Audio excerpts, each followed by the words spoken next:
વ્યાસપીઠ પર બિરાજમાન શ્રી પલકેશભાઈ, અત્રે બિરાજમાન આપ સૌ હરિભક્તો તેમજ વિશ્વભરમાં આસ્થા ટીવીના માધ્યમ દ્વારા જોડાયેલા શ્રોતાગણોને પ્રણામ અને જય શ્રી કૃષ્ણ. આપ સૌ ઉત્સાહથી આ શ્રીમદ ભાગવત કથા જીવન એક ઉત્સવમાં પધાર્યા છો.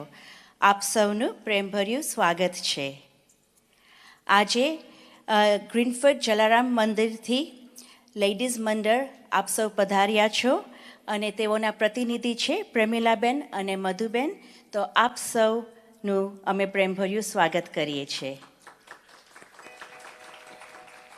આપની આ ભાગવતી યાત્રાનો 5મો દિવસ છે ને આપણે ગોવર્ધન ઉત્સવ તેમજ યમુનાજી લોટી ઉત્સવનો આનંદ મનાવી રહ્યા છીએ.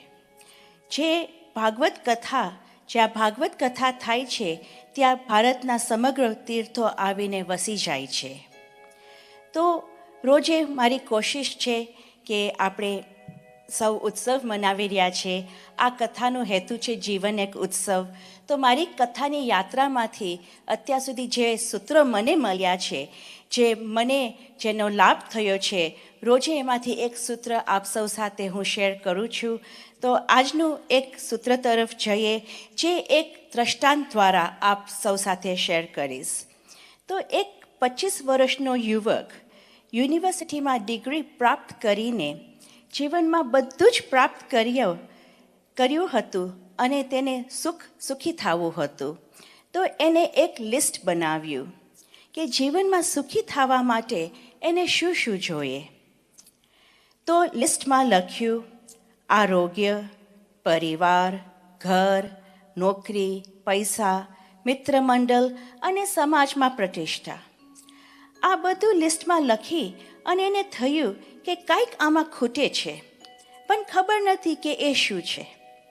પછી એ યુવકે એક 80 વર્ષના વડીલ પાસે જાય છે અને એને એ લિસ્ટ આપે છે અને કહે છે કે મેં આ લિસ્ટ બનાવ્યું છે કે મારી પાસે આ બધું હશે તો હું સુખી થઈશ, પણ મને એમાં કંઈક ખામી લાગે છે. તમારી પાસે તો જીવનનો અનુભવ છે, તો તમે મને કહો કે બીજું મને શું જોઈએ સુખી થવા માટે. તો એ વડીલે એ લિસ્ટ વાંચ્યું અને એના મુખ ઉપર એક હસી આવી અને એ લિસ્ટ ઉપર તેને પેનથી ચોકરી કરી. ત્યારે એ યુવકને તો ક્રોધ આવ્યો કે આ વડીલે આમ કેમ કરે છે. પછી એ વડીલે એ કાગળ ઉપર લખ્યું મનની શાંતિ, પીસ ઓફ માઇન્ડ. અને યુવકે કહ્યું કે તારી પાસે બધું જ હશે અને એનાથી પણ વધુ હશે, પણ જો તારી પાસે મનની શાંતિ નહીં હોય તો તું ક્યારે પણ સુખનો અનુભવ નહીં કર. અને કદાચ તારા લિસ્ટમાં તે જે બધું લખ્યું છે એમાંથી 2-3 વસ્તુ ઓછી પણ તારી પાસે હશે, પણ જો તારી પાસે મનની શાંતિ હશે તો તું સૌથી સુખી વ્યક્તિ હોઈશ. મનની શાંતિથી મૂલ્યવાન કંઈ નથી. ત્યારે એ યુવકને એ વડીલની વાત સમજ ના પડી ને એ કાગળને લઈને તેને એની એક ચોપડીમાં રાખી દીધો. વર્ષો પછી જ્યારે એ યુવક 70 વર્ષની ઉંમરે થાય છે, ત્યારે એક દિવસે એ ચોપડી ખોલે છે અને અંદર એમાં આ કાગળ મળે છે જેમાં લખ્યું હતું મનની શાંતિ.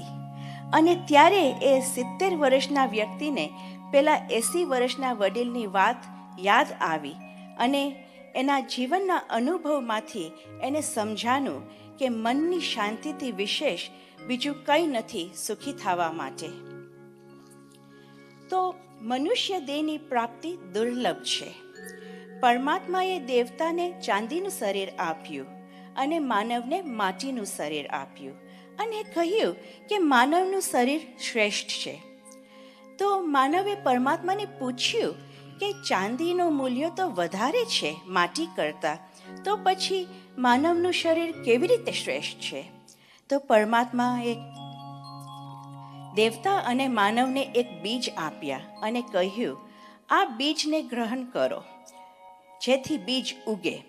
તો દેવતાએ કહ્યું કે ચાંદીમાં કાંઈ ઉગી શકે નહીં. તો પરમાત્માએ કહ્યું, એટલે તો માનવનું માટીનું શરીર શ્રેષ્ઠ છે, કારણ કે માટીમાં બીજ ઉગી શકે છે, એટલે માનવ પ્રગતિ અને વિકાસ કરી શકે છે. આપણા દેહની માટી સાધારણ નથી, એમાં પરમાત્માએ ભક્તિનું બીજ રોપીને મોકલ્યું છે. બસ આપણે શ્રીમદ ભાગવત કથાના ગંગાનું જળ એમાં પાઈએ, જેથી ભક્તિનું વૃક્ષ એમાં ઉગે. ધૃતરાષ્ટ્ર અને અર્જુન બંનેએ ગીતાના શ્લોક સાંભળ્યા હતા, પરંતુ ધૃતરાષ્ટ્રે ફક્ત કુરુક્ષેત્રમાં શું થાય છે તે જાણવા માટે સાંભળ્યા હતા, પરંતુ અર્જુને પ્રેમથી ભક્તિપૂર્વક સાંભળ્યા હતા. એટલે અર્જુનના હૃદયમાં પરિવર્તન થયું, જેથી તે એના મોહનો ત્યાગ કરીને પોતાનો સ્વધર્મનું પાલન કરે છે.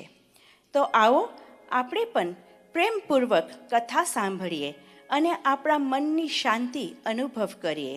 શ્રીમદ ભાગવત કથા જીવન એક ઉત્સવની યાત્રામાં આપણે આગળ વધીએ.